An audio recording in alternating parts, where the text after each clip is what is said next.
Hey everybody, welcome back.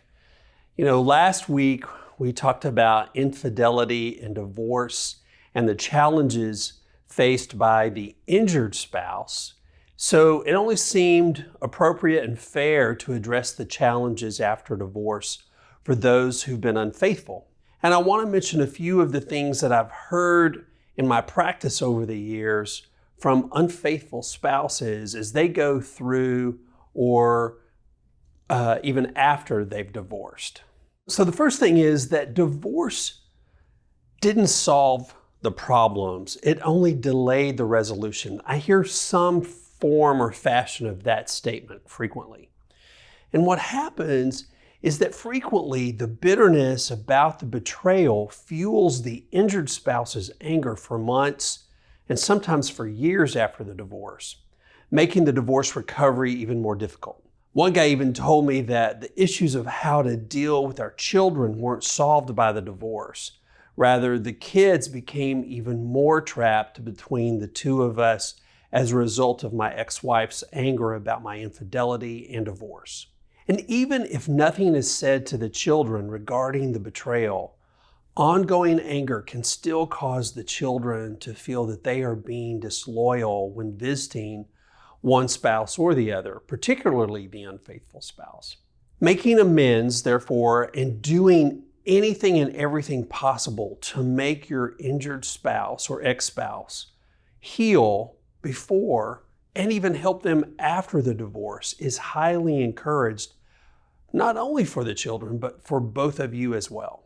Another challenge that I hear about frequently is around financial support. While this could be a problem for any divorce, it's more complicated for those who have been unfaithful, especially if they feel responsible for the divorce as a result of their unfaithfulness. They may feel an additional burden to help their mate. And if they didn't want the divorce, what can happen is that they may even use finances as a way to manipulate their ex into believing that they have changed and hopes of regaining their ex-spouse's affection or attention or admiration. And this can lead to both parties living beyond their means, turning life after divorce even into a worse financial crisis than it was before. Another big challenge for the unfaithful spouse is the relationship with their children. It gets really complicated. And far too often the children are used as pawns in the struggle that goes on after an affair. The injured spouse will threaten to tell the children about the infidelity to get their unfaithful spouse to conform. And if that's the case, then divorce usually ends up with the children knowing what happened and frequently knowing way too much about what happened. And this can cause the children to mirror the injured spouse's hurt for the loss of the family and take on the same feelings of the betrayed that the injured spouse exhibits. In these cases, forgiveness seems like a really big issue for the children as it is for the injured spouse, just further complicating matters. And another challenge that I hear probably more than any other thing is something like this, is that nothing prepared me for the intense loneliness that I feel. That many of our friends remained in support of my spouse as a result of my infidelity. I hear this frequently when divorce isn't related to infidelity, the intense loneliness that's on the backside of that. With infidelity, it's even worse. It's one thing to split up assets. It's another thing to split up friends. Or most often, friends will choose sides, not intentionally, but it just kind of happens that way. They gravitate to one partner or to the other. And many unfaithful spouses find themselves isolated after the divorce due to the judgment of friends and family. It hurts if the marriage doesn't work out, but far too often the infidelity factor results in the unfaithful spouse feeling judged and isolated and losing much of the support after the divorce. And making amends and making recovery and reconciliation even self-forgiveness, it makes it all much more difficult. Another challenge has to do with guilt. I heard one woman say that the divorce didn't take away her feelings of guilt for the infidelity She thought it would because of the distance it would create between she and her ex. She said, "To this day, I carry a heavy burden in my heart when I think about the pain that I not only inflicted on my former husband and my friends and my family, but primarily on my very own children. To have had an affair is the single most selfish thing in the entire world that I've ever done. And I wish with all my heart and all my soul that I could go back and change things or wake up to find that it was all a bad dream. And instead, I must own up to my own deception and selfishness and work towards forgiving myself in the hopes that I somehow am able to deter another from making the worst mistake of his or her own life." Life after divorce is heavy. Trust me, she said.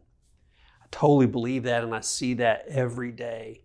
If your spouse doesn't want to work towards reconciliation, both parties will have to find peace and forgiveness somewhere else.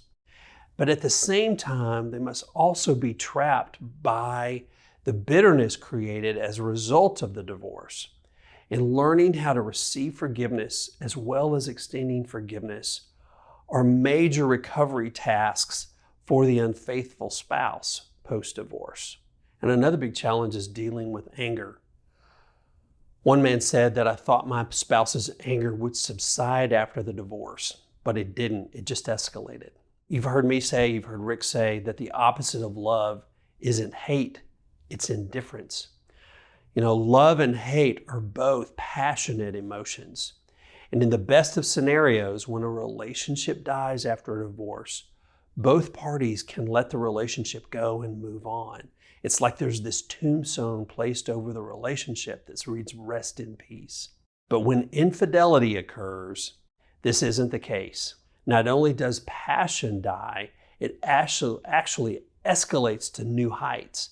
The attachment wounds created by infidelity can additionally trigger childhood wounds and leave the betrayed spouse struggling with hatred for years to come, again making divorce recovery an even greater uphill climb than it could have been otherwise.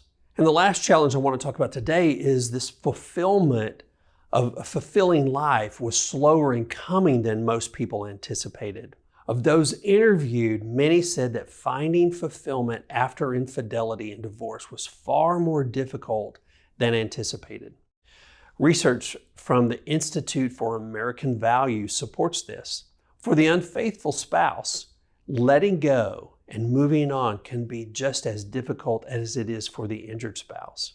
As one woman put it, "Were I to have known then what I know now about life after divorce and infidelity, I would never have been entertained by the thought of being attracted and attached and allured to by another man's affection. Were I to have fully experienced and felt the magnitude and the depth of pain associated with the betrayal and the destruction of my family beforehand, there is absolutely no doubt that I would have given it a second thought." Divorce is difficult, and at times it's unavoidable. Our hope is that each person is restored. And unfortunately, that doesn't always mean that the marriage is going to survive. It's not fair. But recovery requires work on the part of both the injured and the unfaithful spouse. And when that doesn't happen, divorce frequently does occur. My hope is that by listening to those that have been down this road will somehow help you in your own journey, in your own recovery, and also for the recovery of your marriage, that it's going to take time and it will take work for both parties and for the marriage. Finding new life requires letting go and finding forgiveness within and for yourself, as well as for the one that hurts us. For those who are struggling with this problem, I would highly recommend finding some support, either through a 12-step program or working with a trained therapist, along with some infidelity-specific process or programs for healing, like the EMS weekend that Affair Recovery provides. Such support is absolutely critical for the long-term healing and the personal restoration. You can find all the information about the EMS weekend on the Affair Recovery website under the Programs tab. Know that we at Affair Recovery are here to help and support and encourage you and your spouse every step along the way. We love hearing from you. So until next week, I wish you all the best, and I'll see you then. Thanks so much.